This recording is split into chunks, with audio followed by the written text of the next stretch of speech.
Those who are at home? That's on Zoom. We can't see them. Okay. It's a webinar format, but they'll post questions and we can take the questions. Okay. A very good morning to everyone. My name is Parnika, and I feel privileged to extend my warm welcome to all presented here.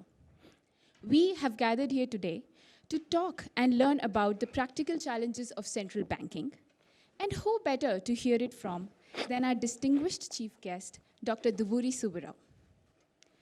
Dr. Subbarao is an Indian economist, central banker, and a retired civil servant who served as the 22nd governor of the Reserve Bank of India from 2008 to 2013. After topping the highly competitive civil services entrance examination in 1972, Dr. Subbarao joined the Indian Administration Services. He also served as the Finance Secretary to the Government of India, Secretary to the Prime Minister's Economic Advisory Council, and the lead economist at the World Bank. Dr. Subbarao was in charge at RBI for 11 days when Lehman Brothers collapsed, plunging the world economy into the biggest financial crisis in decades. During his tenure, he successfully managed to steer the Indian economy out of this crisis. However, he recounts this early phase at RBI as trial by fire baptism. In his memoir titled, "Who Moved My Interest Rates?" he described the role that RBI played during that time. He also wrote about frictions between the government and the central bank, and about the pressures that he faced during the 5-year tenure as the central bank chief.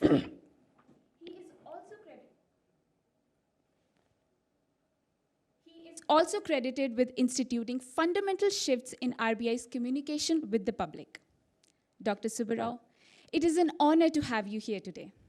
We are all very excited to hear what you have in store for us. So without any further ado, please welcome with a big round of applause, Dr. Subbarao. Thank you. Thank you.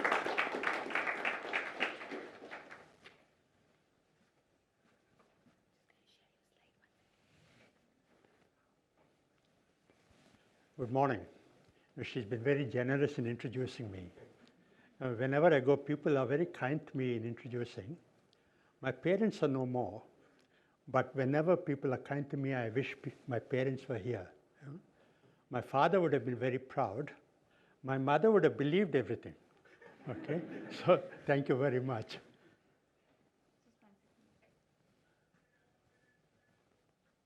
Yeah. Thank you. We're all set. I think you have to share this kit on Zoom. Just give me a second.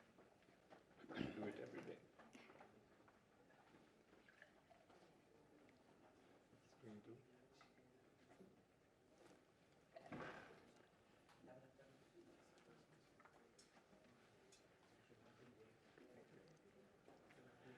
I became governor, Reserve Bank of India, on the 5th of September 2008, 13 years ago this month. Most of you must have been in high school at that time. 5th of September 2008 is quite a notable date in the financial history of the country. 5th of September 2008, I became governor. 6th of September, Fannie Mae and Freddie Mac were taken over by the US government. 7th of September, countrywide went down. 9th of September, AIG came to the brink of a meltdown. 10th of September, Washington Mutual was liquidated. 13th of September, Merrill Lynch vanished. 16th of September, the Big Bang. Lehman Brothers collapsed. World economy, the world of finance, were plunged into a near-death experience. Everybody was frightened, scared, anxious in the financial markets around the world, ordinary people. And the concern was, how do we handle this crisis? The crisis affected every country in the world. It affected India as well. But in India, there was dismay, denial, disbelief that we should be impacted by the crisis. So people said, oh, this new governor has come, he's brought on the crisis. I took that in my stride because I had nothing else to do. I couldn't contest that. So wherever I went, people would ask me, "Sir, when will the crisis end?" So my standard spiel used to be that the crisis will end when my term is over. And for good measure, I should tell them when my term will be over. But here's the thing. After I left the Reserve Bank of India, 1 week after that, the crisis ended. The economy got back on track, growth started going up, inflation started coming down, the rupee stabilized. I made lots of prophecies. There's one prophecy I wish I'd been wrong on, but that was not my lot. So it fell to me as a greenhorn governor, just 10 days into the job, to manage this extraordinary crisis. How does this move? Oh, this way.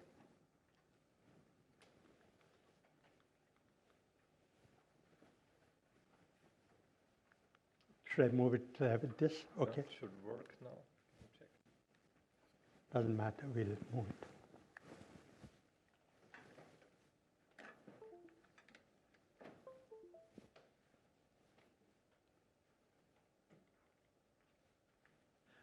Okay, so it fell to my lot to manage the crisis. It was baptism by fire. Baptism by fire is okay because you move up on the learning curve very fast. But fire kept raising all through the 5 years that I was in the RBI, 2008 to 2013. 2008-9, we had the global financial crisis. 2010-11, we had the Eurozone sovereign debt crisis. 2012-13, there was concern about stagflation. And 2013, in the final year and final months of my stint as governor, there were the taper tantrums. So I had to manage all this crisis in the 5 years that I was there. What I'm going to do is to communicate to you some of the dilemmas and challenges that I confronted as governor. I know that Professor Shekhar taught you very well, all the RBI policies, etc. But I want to tell you some of the challenges that I faced. First challenge or dilemma is about managing the global financial crisis. As I told you, when Lehman Brothers collapsed, there was an unprecedented crisis. It engulfed the whole world, engulfed India too. It was a frightening situation in the world, in India. What started as a bubble in the subprime sector of the US economy. Is it working now? Can you just move it directly? We can move it directly, it doesn't matter.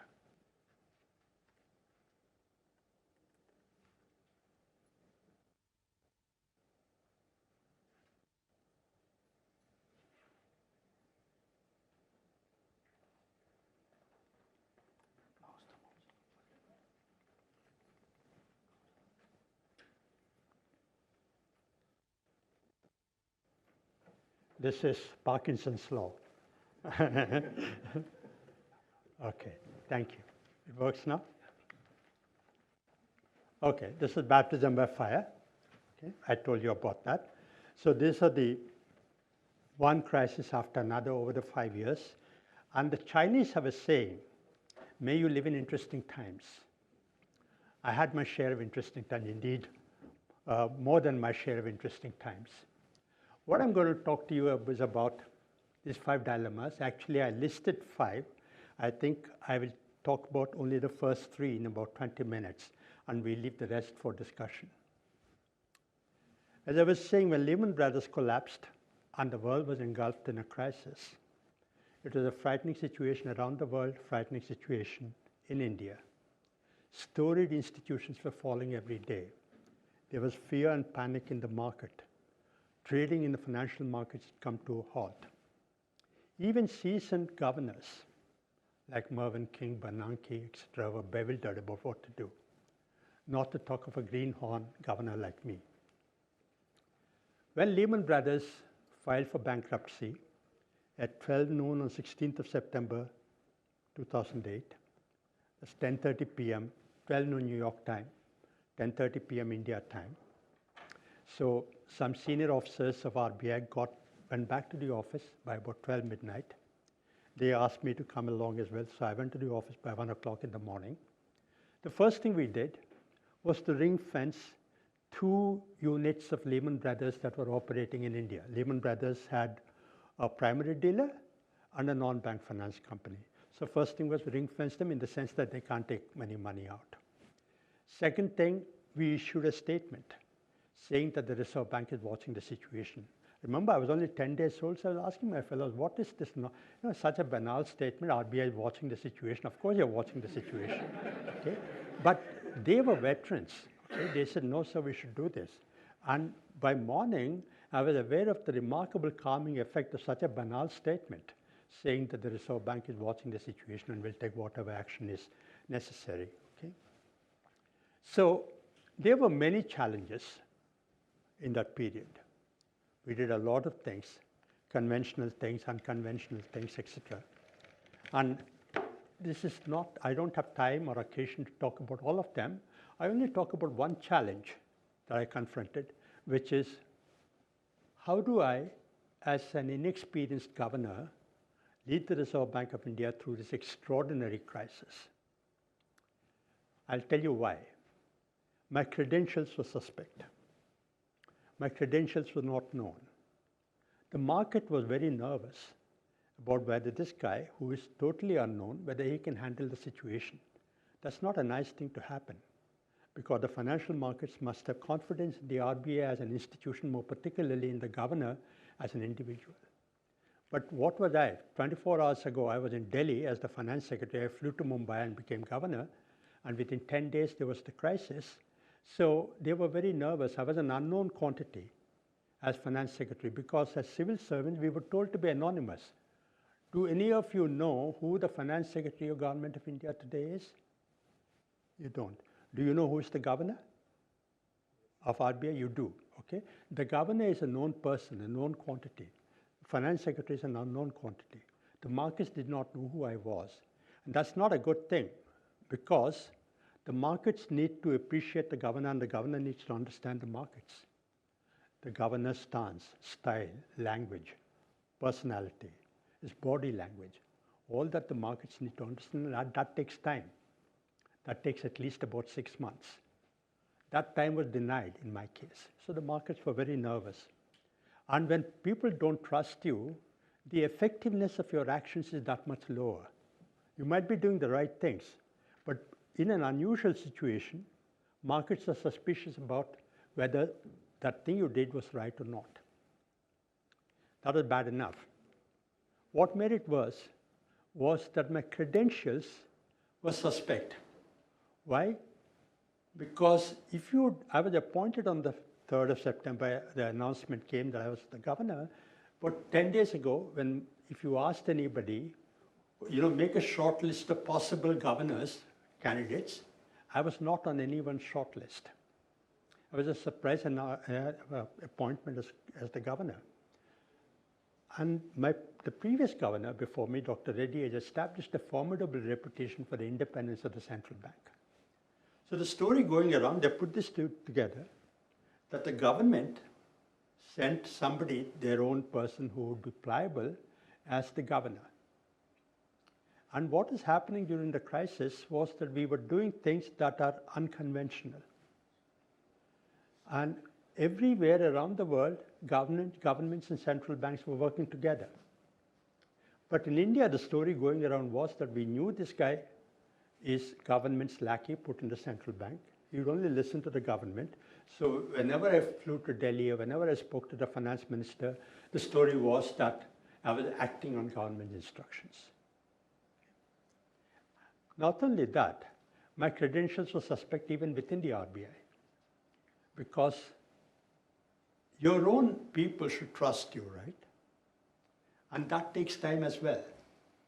I was not a central bank insider. I came from outside. They did not know me. And the situation was that we're talking about September 2008. Up until July, RBI was fighting inflation, raising interest rates rather sharply. And in September, I came and said, we need to cut them down. So RBI staff, the senior officers, were mentally attuned to raising interest rates. Suddenly, I told them we have to drop. And they were not sure if I knew what I was doing. But since I was the boss, they did what I told them to. I prevailed. But they don't have the confidence that we're doing the right things. So for all these reasons, my baptism by fire became more difficult than it could have been. Of course, in course of time, there was some appreciation, compliments, accolades, or whatever in the 100-day evaluation of me as the governor, etc. But that's a different story. But I wanted to convey to you the extraordinary challenge of managing a crisis when you're a greenhorn, an unknown person. So I talked about the first thing. Now I'll talk to you about managing monetary policy. Okay. The Reserve Bank of India was set up in 1935, before we got independence, when we were still under British rule. In 2010, when I was the governor, 2 years into my job, the Reserve Bank was celebrating its Platinum Jubilee, 75 years. One of the things we wanted to do as part of the Platinum Jubilee celebration was to demystify the Reserve Bank. Lots of people don't know what the RBI does, and indeed you people know because it's taught you, but if you take the ISB community and say, what does the RBI do? Most people don't know. They know that there's an RBI that does something, but they don't know what it is. And this ISB is an educated community. If you go to ordinary random people on Kottaguda, people don't know what RBI does. So one of the things we wanted to do was demystify the Reserve Bank. Many events across the country. One of the events was a town hall meeting in Chennai in January 2010. I remember very well because Pongal time, Chennai was festive occasion. And then we had a town hall meeting on the steps of the Egmore Museum, a nice setting, 7 p.m., telecast on the national TV, etc. And they picked up about 300 people off the street, as it were, random section of people for the town hall meeting. And then the anchor asked me, I said, so why are you here? Why are you doing this? What does the Reserve Bank do? Can you explain for our viewers, etc.? So I took about 3-4 minutes to explain what RBI does, and me and the 4 deputy governors were there. It was a nationally telecast show. And then he asked some questions, and people were asking questions. When ordinary people meet the governor of RBI, what do they say? Oh, sir, I went to the bank. My bank manager did not even offer me tea. Okay? I put a fixed deposit. Why is the interest rate so low? Oh, they're big concerns. Naturally, I applied for a loan. He is making me run around. So we answered all these questions for about half an hour, nationally telecast, okay? Then middle of the show, I said, okay, I want to take an audience poll. So I said, how many of you want the Reserve Bank of India to maintain a low interest rate and support growth? But half the hands went up. Then I said, how many of you want the Reserve Bank of India to maintain a tight interest rate regime and control inflation? About half the hands went up. Okay. That's fair. In a random section of population, half go up, that's fine. But what struck me visually, when I saw the hands go up, was that the people who raised hands for growth were youngsters like yourselves, okay? Who had careers ahead of them, aspirations, they wanted growth. Whereas people who asked for inflation, were controlling inflation, were the middle-aged, middle-class people who had family budgets to manage, who had other concerns. So within the same cross-section of people, there were 2 different opinions. Some people for growth, some people for inflation. Sometime later, I went to Chandigarh. Anybody here from Chandigarh or Punjab or Haryana? Okay. Okay. So I went to Chandigarh and I met the Chandigarh Pensioners Association. What do pensioners ask for? Pensioners say, sir, I put a fixed deposit. Interest is very low. Last year I was getting 7%. Now I'm getting 6%. Bank manager is saying that it's going to cut down to 5.5%. That's what they will say. After that, I went to the Chandigarh Small and Medium Enterprises Association. What do they ask for? Sir, they say, sir, the interest rates are very high. We can't borrow. Bring down the interest rate. So same time, there is a section of people who want you to maintain high interest rate. There's another section of people who want you to maintain a low interest rate. And you've got to manage the tension between growth and inflation, between savers and borrowers. And one instrument, the interest rate, right? So with one instrument, how many objectives can you manage? I know what you're thinking. Professor Shekhar told us that the RBI is an inflation targeting central bank. So what is this you're talking about? Growth, maintaining growth, employment, etc. No central bank in the world, much less RBI, is a pure inflation targeter, no matter what they say. Okay? You have an inflation target, but that doesn't mean that you focus only on the inflation target. You also focus on growth. You also focus on employment. Okay? The Bank of England used to be the strictest inflation targeting central bank before the global financial crisis. But even the Bank of England used to have some concerns for growth. The Federal Reserve, you know what their objectives are? Inflation control, 2% inflation or whatever, plus maximum employment. Okay? So even the purest inflation targeting central banks don't just target inflation. You also have to take care of growth or employment, whatever you want to call it. So one interest rate instrument, how many objectives can you manage? To support growth, you've got to maintain a low interest rate. To control inflation, you've got to maintain a high interest rate. Ultimately, it's a judgment call. Why is inflation such an important thing? Why is price stability important? Price stability is important if the economy has to grow. In fact, people, and even I just a minute ago was saying there's a conflict between inflation and growth. There is no conflict. The conflict, if any, is in the short term. In the long term, low and steady inflation is necessary and important for growth. Why? Because growth comes from investment. And if people have to make investment decisions, they want stable prices. Right? If interest rate is 5% today, 9% tomorrow, and 8% year after, people cannot make investment decisions. If you want to buy an apartment, it's 75 lakhs now, 80 lakhs next month, 78 lakhs in December, 102 lakhs in January. Can you make a decision about when to buy? So price stability is very important. That's why central banks are mandated to maintain price stability subject to concerns of growth and other things. That other thing is financial stability. You talk to them about financial stability? Not too much. Okay, not too much.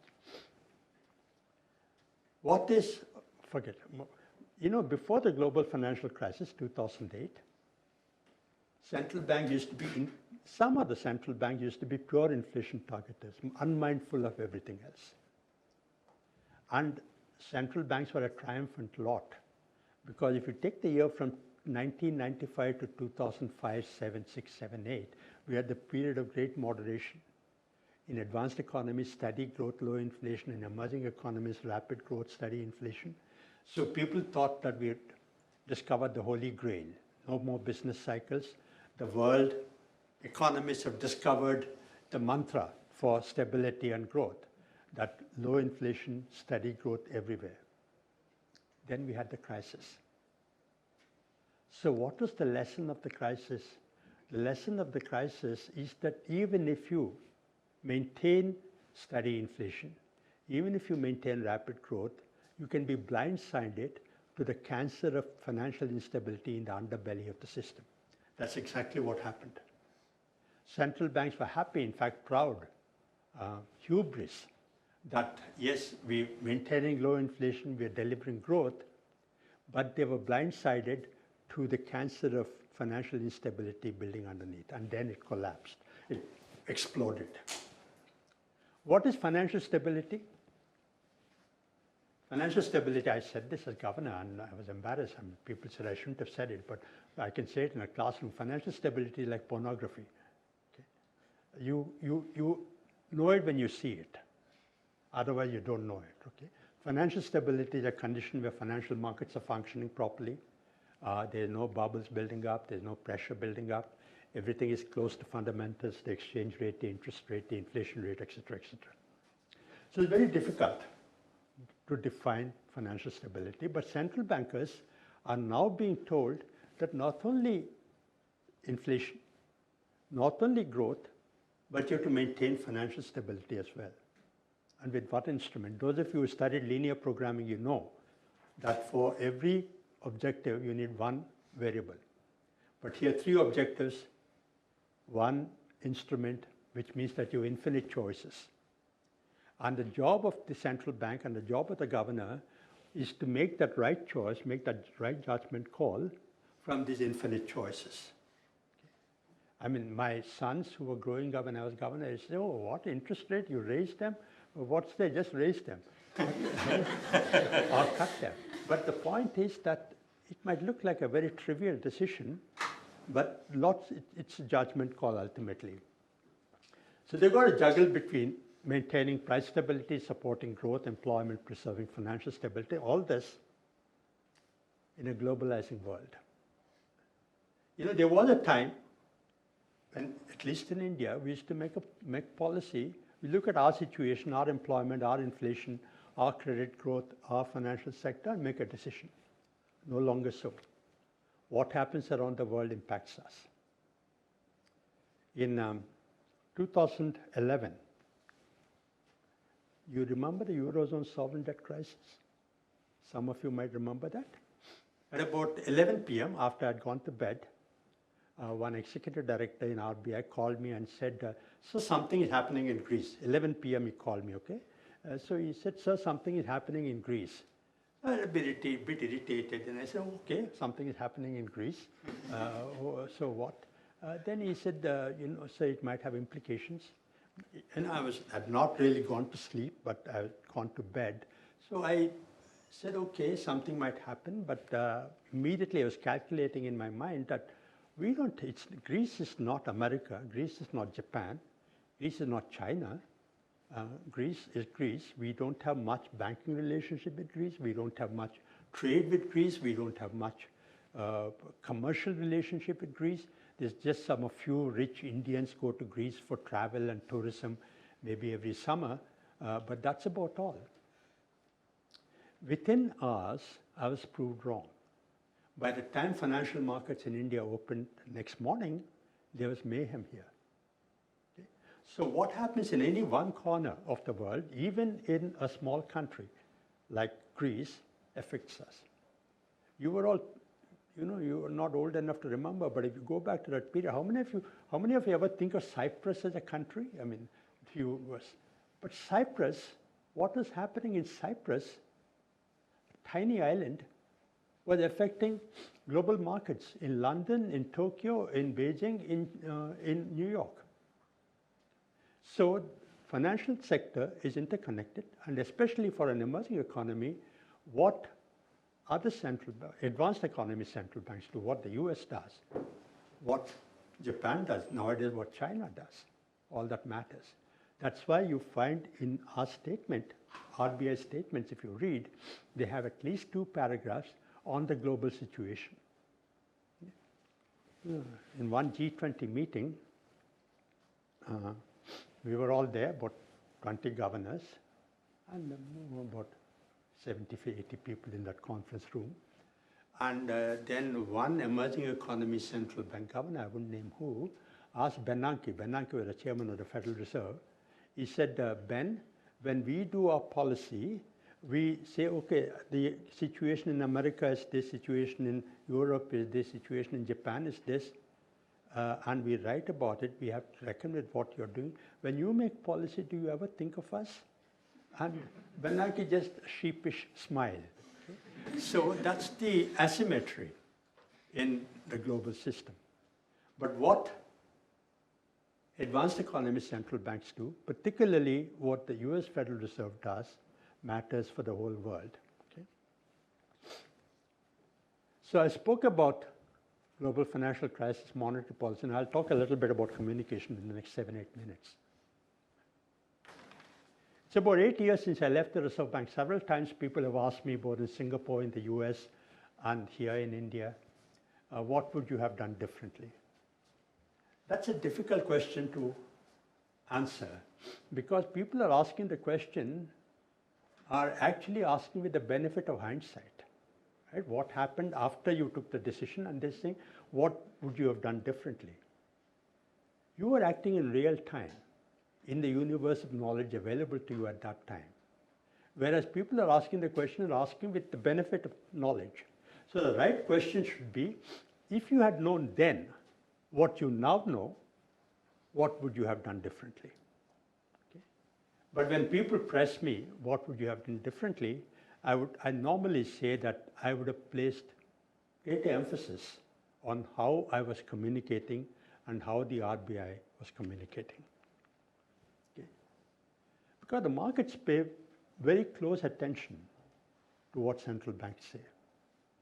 You know, if you open the newspaper or TV or your social media, if the governor makes a speech, people are analyzing it. If the finance minister or the prime minister makes a speech, yeah, people say, yes, okay. Because the markets hang by every word of what the governor says. Noise, nuance, twitch, style, between the lines. That's both an ego trip because people are listening to you so intently, but it's also enormous pressure because you've got to be extremely careful about what you're saying. Okay. For example, this is Jeremy Powell, who is the chairman of the Federal Reserve. 2 months ago, this is what he said. I bet that no word in English language has been analyzed as much as the single word patient. What does patient mean? Is it 2 weeks, 2 months? What did he mean by saying when they'd be patient? And he said substantial further progress. What does that mean? You know, people have written, even Shekhar will write a very learned paper on what is substantial further progress, what should be credit growth, inflation, etc., etc. So what central bankers say, people analyze very, very carefully, and communication is very important. It's a very potent tool. Okay? Like, for example, 9/11. Last week, we observed the 20th anniversary of the 9/11, right? When 9/11 happened, within hours of the Twin Towers going down, the Federal Reserve put up the statement. Okay? This is a very ordinary, banal statement, right? This is as banal as saying that I had breakfast in the morning before coming to this class. It's as ordinary as that. But it had a remarkable impact on the markets.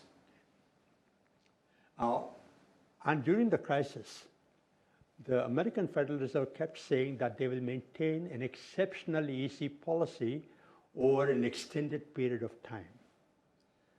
That, more than all the quantitative easing and LTROs, Operation Twist, more than all the things that the Federal Reserve had done, this statement repeated every time that we will maintain an exceptionally easy policy over an extended period of time. That assurance from the Federal Reserve is what calmed the markets. Okay? So what I want to tell you is that communication is a very potent tool. But until recently, central banks have been very reticent about using communication because the old theology used to be that central banks should not talk. Their actions must speak for themselves, and people should interpret what they say.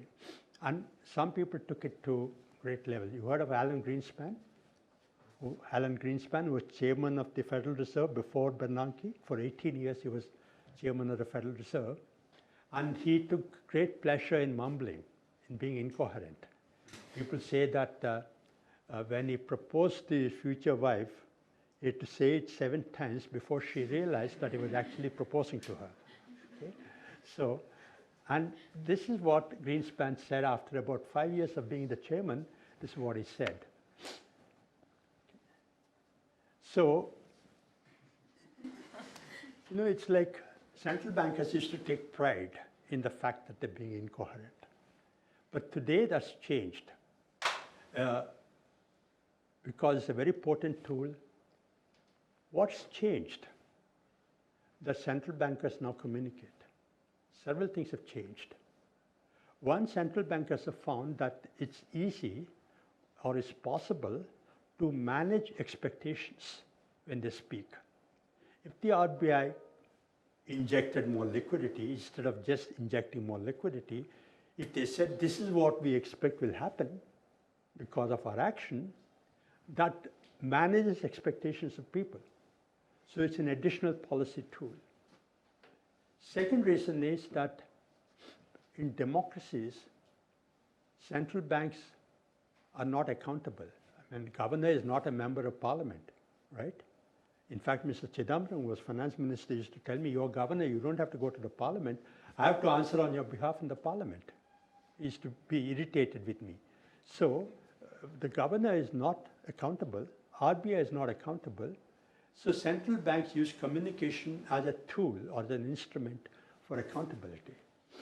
And most importantly, central bankers have found that especially in crisis times, communication is important to soothe markets, as I've just told you. Okay? For example, this is what Draghi said, who is now Prime Minister of Italy, who was then President of ECB. In 2012, he said, we will do whatever it takes to save the euro. You may not remember, that was 9 years ago, but that, more than anything else, saved the euro. Those three words, whatever it takes, what saved the euro, than all the actions that the governments and central banks in Europe had taken. But many challenges to using communication. I just want to give you one example. In 2013, in the final months of my governorship, there were taper tantrums for whatever you may or may not know, but the exchange rate was falling.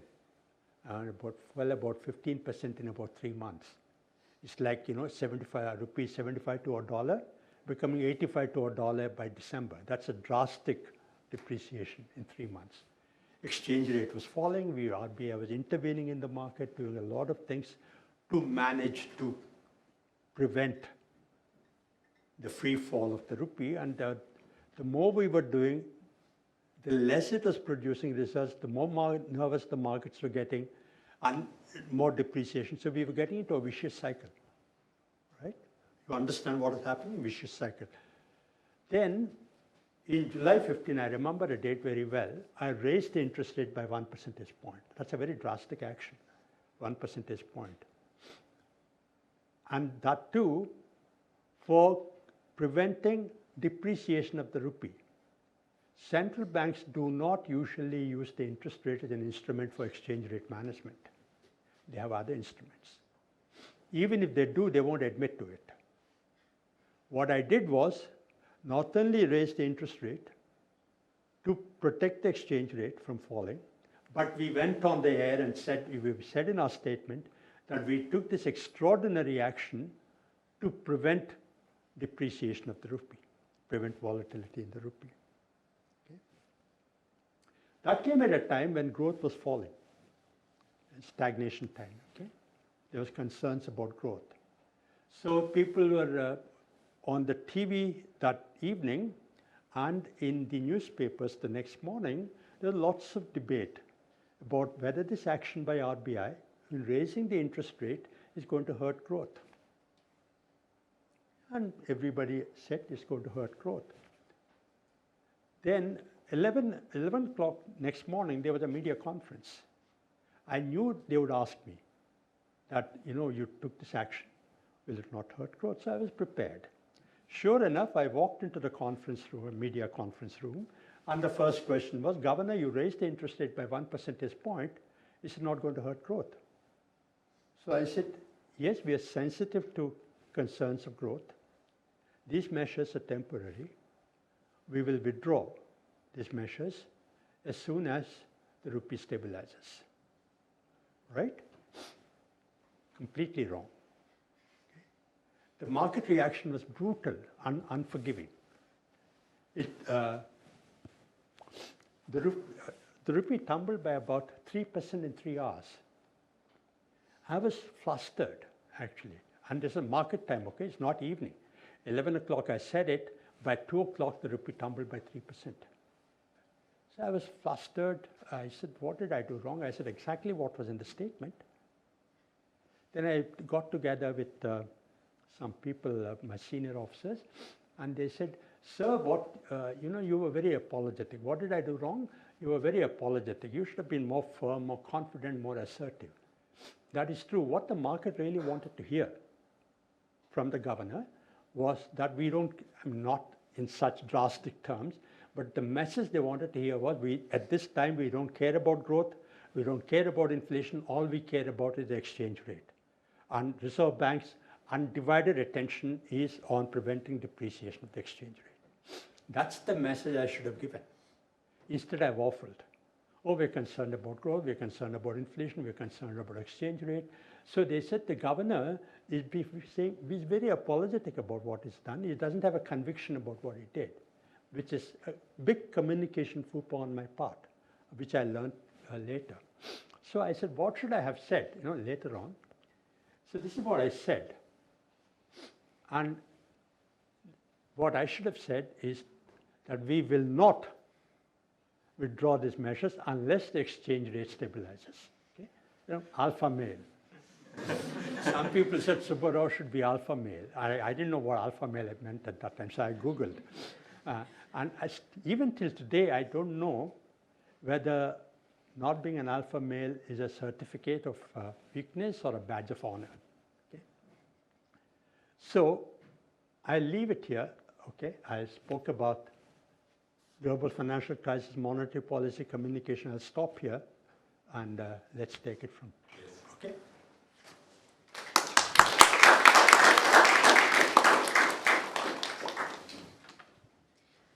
I think that deserves another round of applause. I can speak for everyone when I say that was very captivating and insightful. Thank you so much for sharing your wisdom and journey with all of us. Before we proceed, I have a small announcement to make. We are taking questions towards the end of the session, so please post your questions on the chat box with your name, where you're seated currently, and the question. Thank you. Coming up next, we have our very own Professor Shekhar, who is an insider from the RBI. He teaches economics and public policy here at ISB. He worked at RBI as a research economist from 2017 to 2019.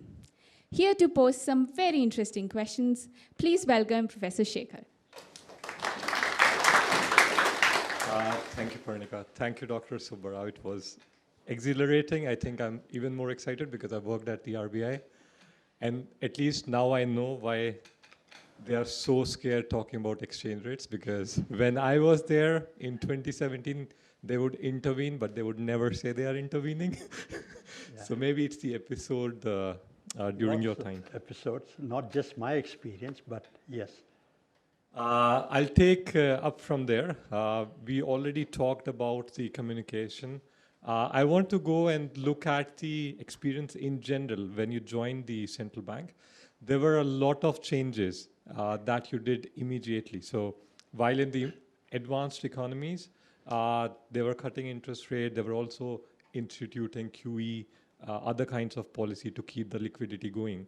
But you first decreased the interest rate, then increased it, and then again decreased it. Can we understand the rationale behind your decision making during this time period? I just want to put some numbers on what Shekhar said. In the 5 years that I was there, I changed the interest rate 23 times. Raised it 13 times, cut it 10 times. And that by the number of times I changed it, just a record. Also, no governor before me and possibly no governor after me except the current governor moved the interest rate in both directions. Either they moved it up continuously in their 5-year term or moved it down. But I was the only governor who raised it, cut it, raised it, cut it, raised it. Why did that happen? That is reflective of the extraordinary turbulent times that I was there. I told you about the global financial crisis. We had to cut interest rates to inspire confidence in the market. Then as the economy recovered, we started raising interest rates because inflation caught up with us. Then the repeat tantrums came. We had to raise it again. As we were cutting to support growth, we had to raise it again. So the oscillation or volatility or whatever, the up and down movement in the exchange rate in my time and the frequent changes were reflective of the extraordinary turbulent times of that period. So if I may ask one more thing. So the frequency was also high, because if we see the upward trajectory on the graph, it was something very special that you did, and you even earned the moniker for that, baby steps Subbarao. Yeah. So if you had to do anything differently, do you think you would change it differently today? Yes, again, with the same caveat that I said in my presentation, which is that if I knew then what I now know, yes, certainly, because we were blindsided by growth numbers. The economy was recovering much faster than we believed it was. The actual growth number was saying something and the reality was something else. So if we knew that the growth recovered much higher than we were led to believe, I would have raised interest rates much faster and not earned that moniker of baby step Subbarao. I would have probably, they would have called me giant step Subbarao or whatever. Okay, so the other question is about, you already talked about central bank independence and some of the discussions that you would have with the government in general. But I'm reading this excerpt from your book. You mentioned that inflation, we must note, is a regressive tax. The poorer you are, the more you are hurt by rising prices. Now, no one cares more about the poor than the government. Now, what makes it that the central bank and the government are on opposite spectrum when it comes to controlling the inflation? That's a good question for which I don't have a definitive answer. Okay? That's actually a very good question. First, you understand what regressive tax is, right? Inflation is a tax. It hurts poor people more than it hurts rich people. If the price of rice goes up from 40 rupees per kg to 42 rupees per kg, 5%, I may not even notice it. The shirt, 900 rupees, if it goes to 950 rupees, I may not even notice it at my level of income. But poor people, for them, that 2 rupees increase in price of rice, 10 rupees increase in the price of LPG cylinder, that matters. So inflation hurts poor people more than rich people. That's why it's a regressive tax. And what Professor Shekhar is asking is this: the RBI is not in the business of standing for election. The governor is not standing for election, whereas the finance minister is, the prime minister is. So they should be more worried about inflation because they will lose votes. Why are they not? The only thing I can think of is that this tension between growth and inflation. The feel-good factor, the feel-good effect of higher growth is more than the feel-bad effect of inflation. That's what I think. When growth is high, people are earning, people have jobs, they attribute that to the government. When prices are high, they attribute that to the government as well. Having worked in the state government and in the central government, I can say that whatever happens in Hyderabad is KCR's fault, right? Because we attribute everything to the local government, the local chief minister. If prices go up, it's the chief minister.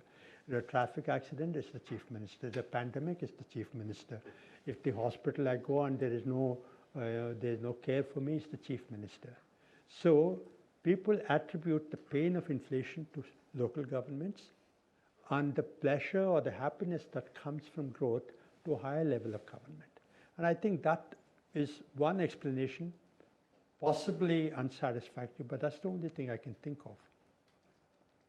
Since you worked on both sides, on the government side and also on the central bank side, and since Chidambaram chose you, the then finance minister, to head the RBI, I guess the Prime Minister was also in the loop, but I think he pushed your candidature.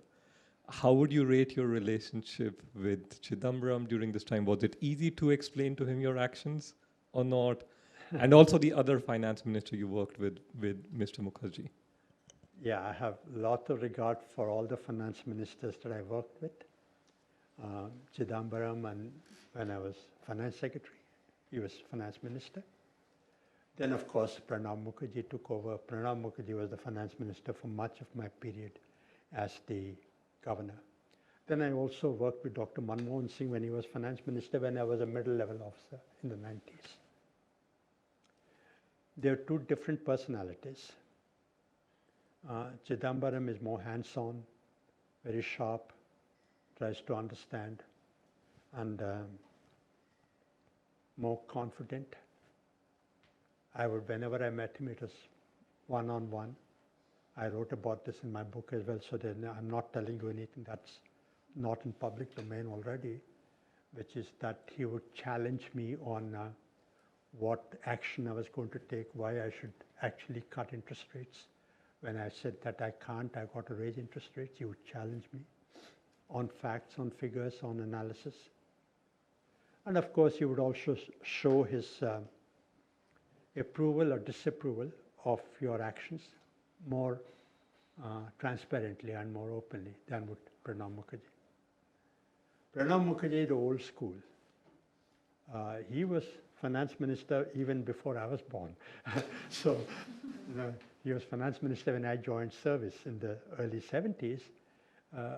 And the Reserve Bank itself had changed quite a lot over the last 34, like every other institution. And Pranab Mukherjee had that image of RBI, which is quite right, of a venerated institution. And he held the governor in very high regard, actually. Very courteous, very polite, very deferential to the governor. I could have been his secretary, but as an IAS officer, but when I became governor, he was very deferential. But his management of the economy came more largely from political dimensions. He was more worried about managing the politics of macroeconomic management rather than managing the economics of macroeconomic management. So I never met him one-on-one. It was always 5 or 6 of his senior officers who would do much of the talking, who would convey what the finance minister wanted. Then I would respond to him. So it was both comfortable and uncomfortable with each of the finance ministers. So with hindsight, who would you prefer to work with again? I wouldn't like to work with anyone. No, my work life is over. Okay, I'll shift gears and I'll talk a little bit about the current situation we are in. We know that you were heading the RBI during one of the most turbulent time periods.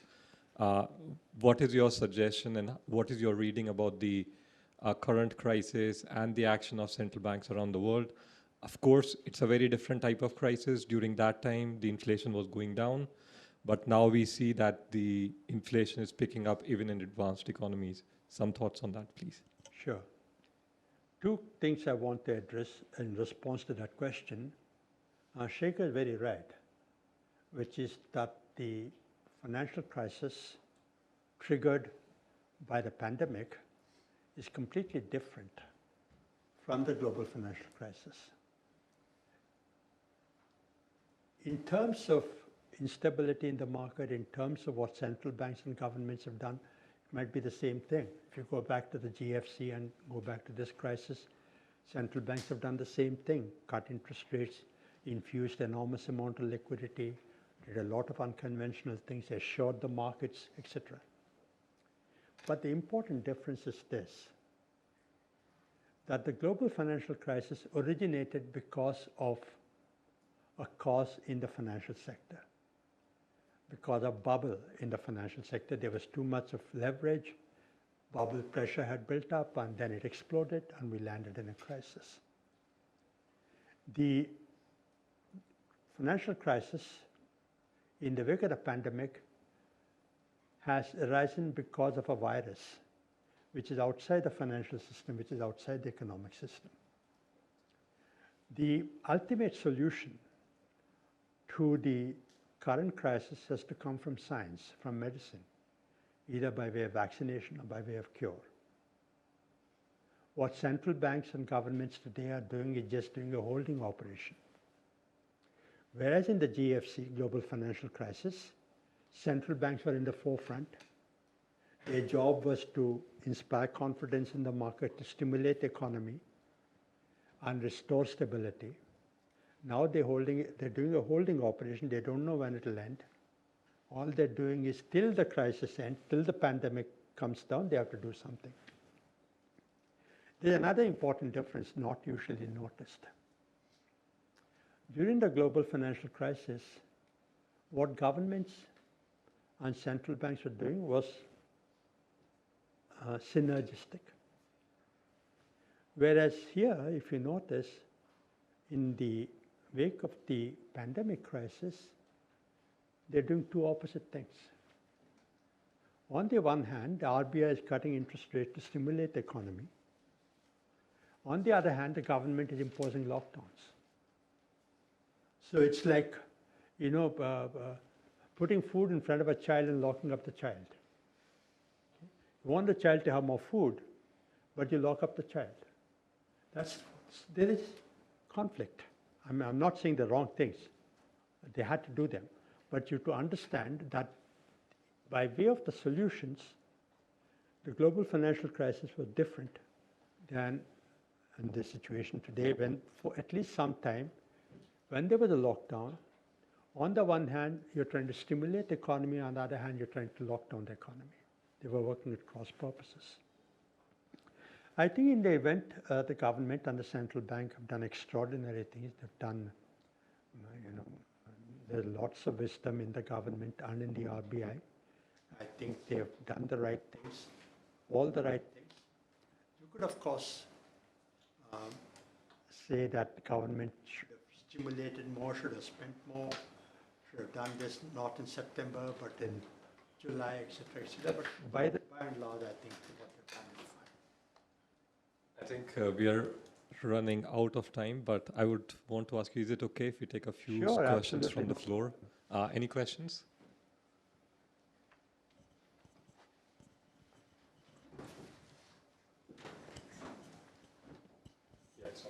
It's going to be hard to follow, Prof, but I have a two-part question, sir. So what does a typical day look like in an RBI governor's life? And two, when we transition from one to another, what sort of transitions do you give to the successor? What's a typical day in the life of the governor? It depends on the governor. Actually, it does. Okay?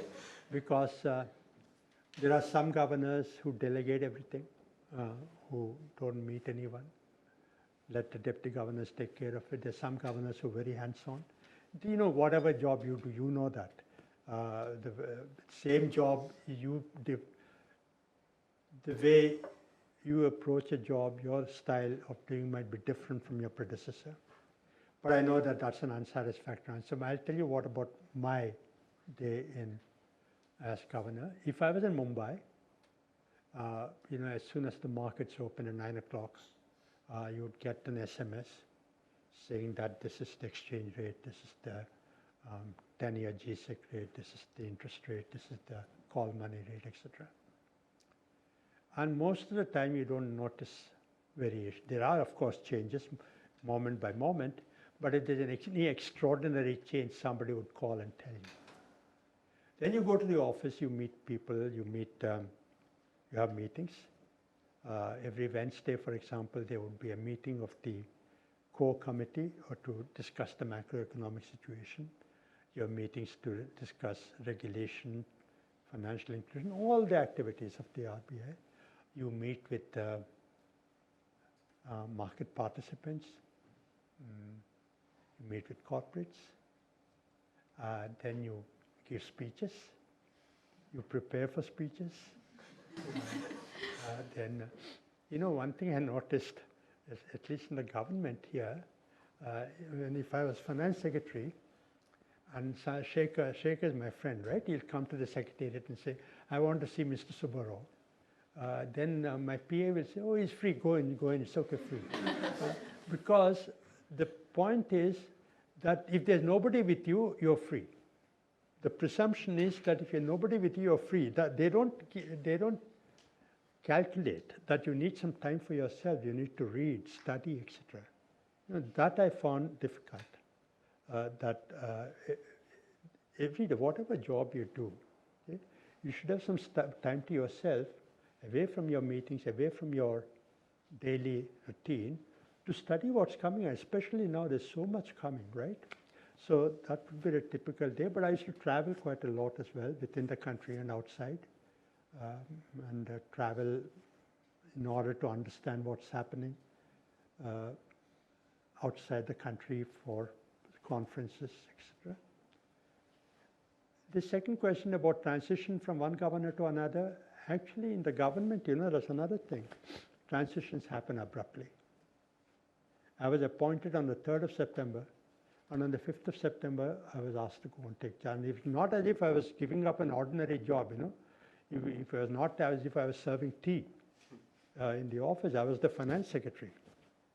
Okay, but they just said, okay, you go. You have to go as governor. And there was no new finance secretary. The governor didn't know, I was not mentally prepared. So I had exactly 1 day to, it's not just going from one job to another. I was just retiring from the IAS prematurely. The IAS, which I was a member of for 35 years, the day you join the service and the day you retire are very important days in your life, right? So the day I was retiring, I didn't even know what the hell was happening. I just retired without my knowing. Okay? But so to answer your question, transitions happen abruptly. But in my case, I told Mr. Chidambaram, who came back as finance minister in the last year of my service as governor, that, sir, you appoint the next governor at least 3 months ahead of time so that there is transition. In the event, they appointed Dr. Rajan as governor, I think a month before my term was over, so that he had time to come in and mentally, intellectually adjust to RBI. RBI staff knew, and that was, in the event, a good thing to happen. Maybe we can take one question Sure. from the online. Yeah, I'll just check.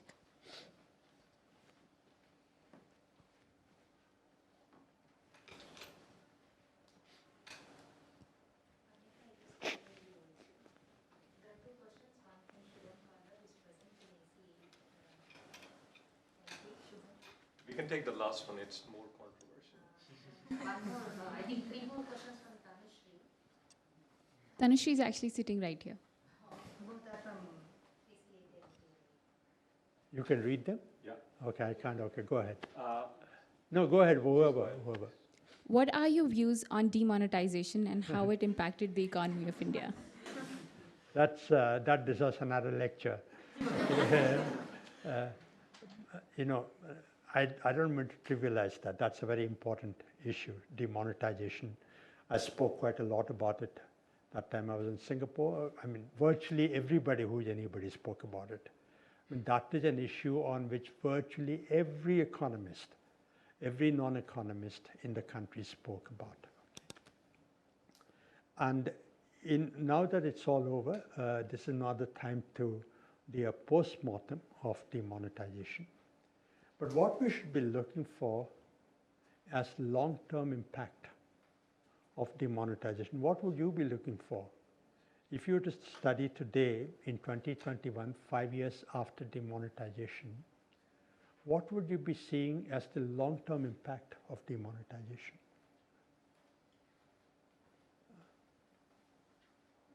That black money had come down, right? Because the ostensible reason for demonetization was to kill black money. People who are evading taxes would pay taxes. So black money is something that you don't look at money and say it's black or white, right? Same money can become black and white in the course of a day, right? Like for example, if I go to a doctor after this class and I pay him 500 rupees fee and he doesn't give me a receipt, There's black money in his hands. If he takes that 500 rupees, what is white in my hand become black in his hand. If he takes the 500 rupees, goes to his son's school and pays fees with that, that becomes white again. So there is, black money is not black in color. Black money is not identified with one currency note or whatever. And same money can become black and white in the course of a day. So if you want to arrest black money, ostensible reason was killing black money. One indicator you would look at is what?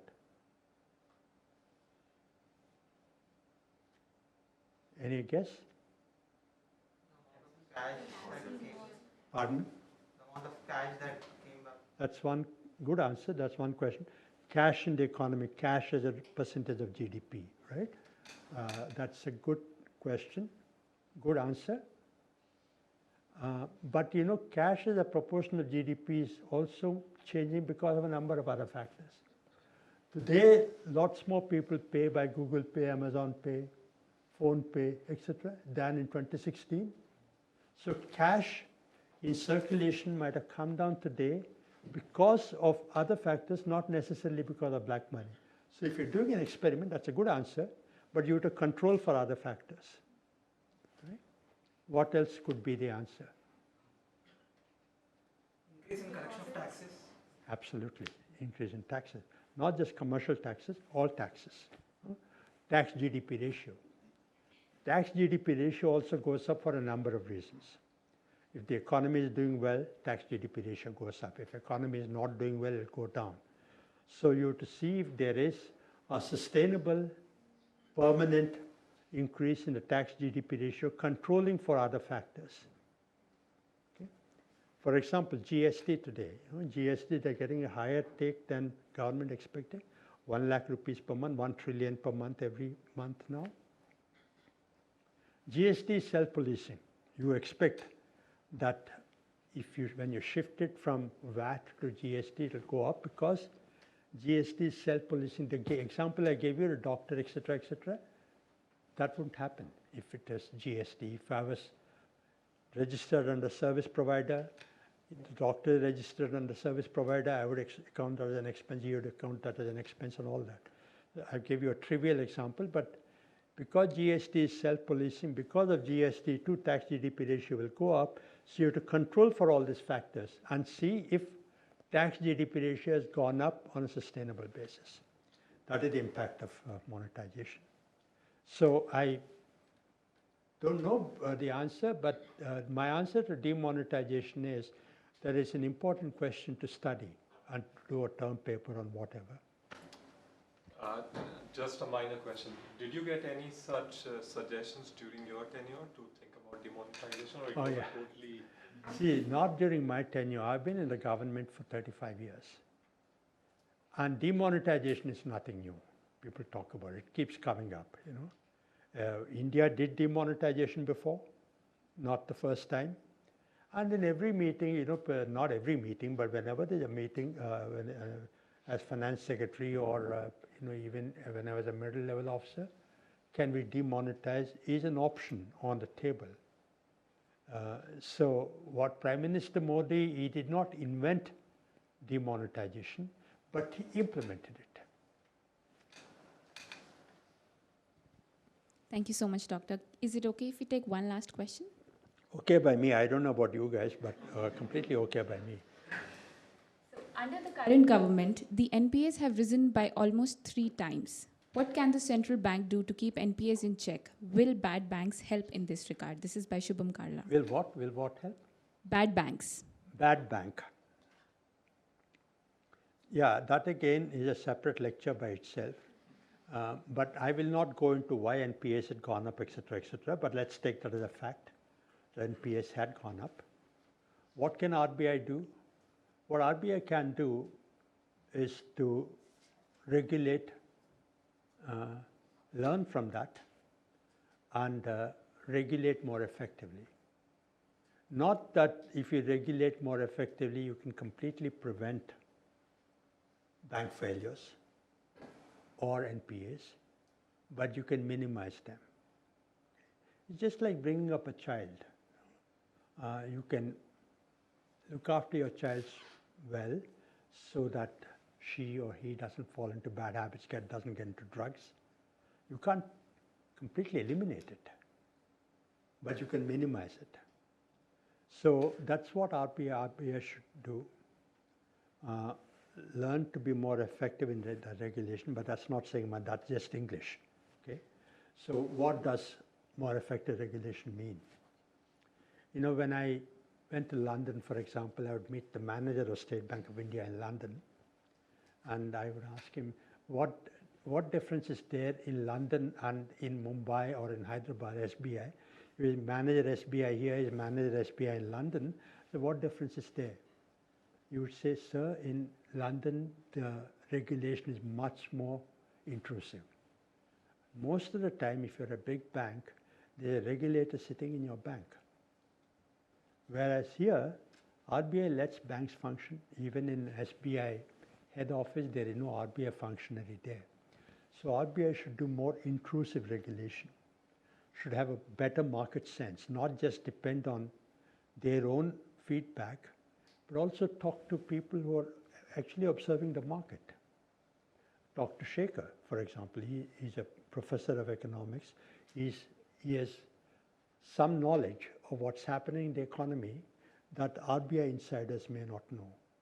Talk to people who operate in the market. Talk to stockbrokers. Talk to NBFC managers. Talk to money changers. You know, and get market intelligence. Do more intrusive regulation. So that's what RBI should be doing to not prevent but minimize bank failures and prevent NPAs from rising. Thank you so much, Doctor. As every good thing, this event is also approaching an end. On behalf of each and everyone, I extend a hearty vote of thanks to our chief guest, Dr. Subbarao, who spared time from his schedule to grace us with his presence and share with us his pearls of wisdom. It was truly enlightening, Doctor. Can we have one last round of applause, please? I would request Professor Tomar to please present a token of our thanks and appreciation to Dr. Subbarao.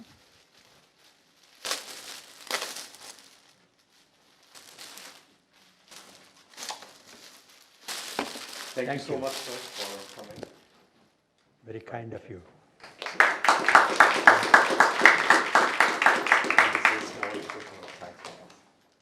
You know, thank you very much. Thank you, Shekhar. Thank you, Soumya. Very heavy. During demonetization, I was in Singapore, partly here and in the US. If people gave me something like this, I would actually open it in front of them, just to show that there's no currency inside. Yeah, thank you.